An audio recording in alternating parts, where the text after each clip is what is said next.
മിശിഹാനാഥ നോമ്പും പ്രാർത്ഥനയും കൈക്കൊള്ളുക. നീതിമാന്മാർ തൻ ശുദ്ധരുടെയും കൈക്കൊണ്ടതുപോൽ യെശയ്യാ പ്രവാചകൻ കണ്ടൊരു ദർശനമതിൽ. നിൻ ശുദ്ധതയിൽ തന്റെ അശുദ്ധി വെളിവായപ്പോൾ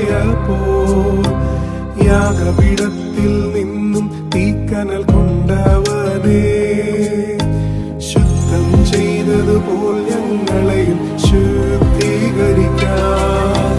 ക്രോപകൾ ശ്രാപകൾ നിൻ ശുദ്ധതയെ വർണ്ണിപ്പതുപോൽ ഞങ്ങളും അതു ചെയ്തിടുവാനായി കൃപയേകണമേ.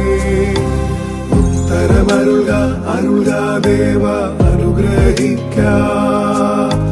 മധ്യചിത്തം അരുതാതെ നീ വരുത്തിയിടണമേ.